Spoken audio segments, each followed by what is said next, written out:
కార్తిక్ గారు కార్తిక్ గారు కార్తిక్ గారు ఒకవేళ క్షుద్ర పూజలే చేయాలనుకుంటే అధికారంలో ఉన్నప్పుడే వాళ్ళు మోడీకే చేసేటోళ్ళు కదా. దేశం మొత్తం మేమే మహారాష్ట్రలో గెలవాలి, లేకపోతే కర్ణాటకలో గెలవాలి, మధ్యప్రదేశ్ యూపీలో పోటీ చేయాలి. సో టీఆర్ఎస్ నుంచి బీఆర్ఎస్ పార్టీ ఎప్పుడు మారిందో, సో దేశ రాజకీయాల్లోకి వెళ్ళాలని చెప్పేసి రాష్ట్రం కంటే వాళ్ళకి దేశం ముఖ్యం అయిపోయింది కదా. సో అంటే రాష్ట్రం ముఖ్యమని కాదని కాదు నా ఉద్దేశం.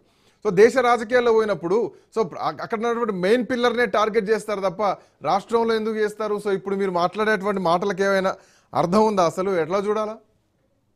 వాళ్ళు మెయిన్ పిల్లర్ ని టచ్ చేయలేదని ఎవరున్నారు? వాళ్ళు మెయిన్ పిల్లర్ ని టచ్ మోడీకి కూడా క్షుద్ర పూజలు చేశారు, చేతబడులు చేయించారంటున్నారా? నేను చేశారనగానే మీరు ఇట్లా అందుకుంటే దాన్ని ఏం చేయలేము సార్. కనీసం పూర్తిగా let me speak sir.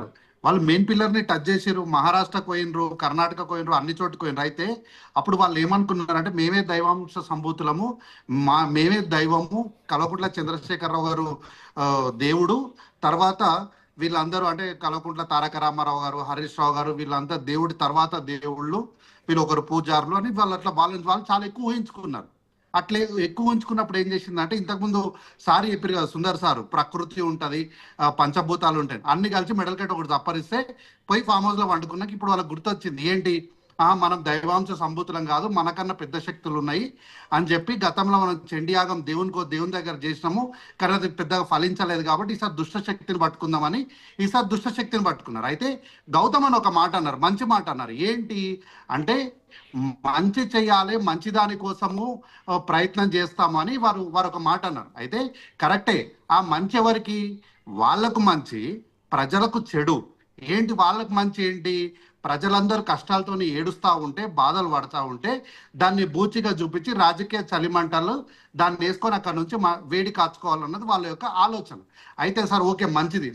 Gautam అన్న మొదలుపెట్టి సెకండ్ మాట్లాడుకుంటే ఏమన్నారంటే, మా పార్టీ అయినా వేరే పార్టీ అయినా నేను చర్చకొచ్చేటోని కాదు, మాట్లాడేటోని కాదు, అసలు ఆ విషయం గురించే మాట్లాడను అన్నారు. మంచిది సార్. అయితే గౌతమ్ అన్నకు ఉన్నటువంటి పరిజ్ఞానం ఏదైతే ఉందో ఐ రియల్లీ అప్రిషియేట్.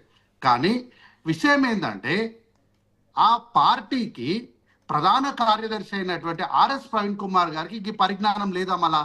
ఎందుకంటే ఈ రోజు ఆర్ఎస్ ప్రవీణ్ కుమార్ గారు నేను ఒక ప్రెస్ మీట్ లో మాట్లాడుకుంటే ఏమన్నారు, సాక్షాత్తు ముఖ్యమంత్రి కార్యాలయంలోనే క్షుద్ర పూజలు చేసిండ్రు కదా అని అన్నాడు.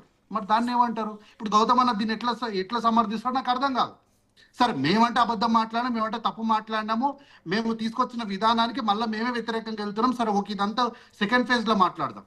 ఆర్ఎస్ ప్రవీణ్ కుమార్ గారు సాక్షాత్తు ముఖ్యమంత్రి కార్యాలయం కిందనే క్షుద్ర పూజలు చేసిండ్రు అని అన్నాడు.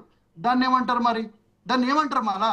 సో ఇప్పుడు ఏంది అంటే, మాటకు ఇంకొక దాన్ని ముందు పెట్టి ఆర్ఎస్ ప్రవీణ్ కుమార్ గారు ఏమంటారు, వాళ్ళు అన్నారు కాబట్టి మేము కూడా అంటామంటారా? అర్థం పర్థం లేకుండా సరే వాళ్ళు అంటే అన్నారు, మరి మీరెందుకు అంటున్నారు? మీరెందుకు ఇదే అంశాన్ని పట్టుకొని కాదు సార్, వీళ్ళు క్షుద్ర పూజలు చేసిరని ఫస్ట్ బయట పెట్టింది మేము ఫస్ట్ బయట పెట్టినాం. బయట పెట్టినప్పుడు కాదు మీరు తప్పు మాట్లాడుతున్నారని చెప్పాల్సిన వాళ్ళు అది చెప్పకుండా మీరు ఇట్లా చేసినారు కదా, దానికి ఏమంటారని ఉల్టా ప్రశ్న అడుగుతున్నారు. అంటే ఏంటి?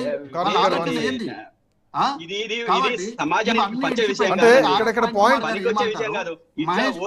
ఒకటి ఏదో కార్తిక్ గారు ఏదో ఒక పొలిటికల్ వెపన్ కావాలని చెప్పేసి ఆఖరికి క్షుద్ర పూజల్ని మంత్రదండాలను పట్టుకుంటే ప్రజలు చూస్తున్నారు. సో వైపు ఒక నిమిషం గౌతమ్ గారు, క్రైమ్ కూడా పకడ్బందీగా చేయడంలో బిఆర్ఎస్ పార్టీ వాళ్ళు క్షుద్ర పూజలు అవసరం ఏముంటది? కార్తిక్ గారు లూప్ హోల్స్ వీటన్నిటి నుంచి కూడా తప్పించుకోలేరు సార్. ఒక నిమిషం ఆధారాలు ఉన్నాయి, ఆ ఆధారాన్ని అవసరం బయట పెడతాం అన్ని. వన్ సెకండ్ సుందర్ గారు, రాష్ట్రంలో ఒకవైపు అవినీతి అధికారులు ఉన్నారు, అవినీతి జరుగుతుంది అని చెప్పేసి హైడ్రా స్థాయిలో, సరే మీరు పొలిటికల్ కన్సర్న్ కాకపోయినా కానీ సో తప్పది మిమ్మల్ని అడగాల్సి వస్తుంది, మీకు ఆ విషయంలో కూడా మీ పరిజ్ఞానం ఉంది కాబట్టి.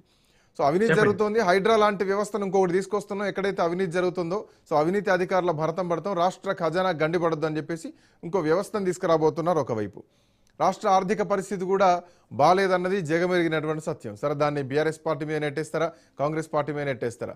సో పెన్షన్లు ఇచ్చేటువంటి పరిస్థితి లేదు, రైతు బంధు పూర్తిగా ఇచ్చేటువంటి పరిస్థితి లేదు, ఇప్పటికీ ఇంకా 3-4 పెండింగ్లోనే ఉన్నాయి. అటు ఉద్యోగాల కోసం జాబ్ నోటిఫికేషన్లు ఇచ్చేటువంటి పరిస్థితి లేదు, ఇచ్చిన అరకొర నోటిఫికేషన్లే పోలీస్ డిపార్ట్మెంట్లో ఇస్తున్నటువంటి పరిస్థితులు ఇన్ని ఉన్నటువంటి క్రమంలో ఇట్లాంటి ఒక పొలిటికల్ వెపన్స్ని పట్టుకొని సో క్షుద్ర పూజలు, మంత్రదండాలు, తాంత్రిక విద్యలు అని చెప్పేసి వీటిపైనే రాజకీయాలు, వీటిపైనే చర్చలు జరుగుతుంటే ఎట్లా చూడాలో, ప్రజలు ఏమనుకుంటారు? మనం భారతదేశంలో ఒక అంటే పురాతనం నుంచి మనకి కూడా అన్నీ ఉన్నాయి. దేవతలు, రాక్షసులు ఇవన్నీ ఇప్పుడు పొలిటికల్ స్టంట్లు అన్నీ కూడా చూస్తా ఉంటే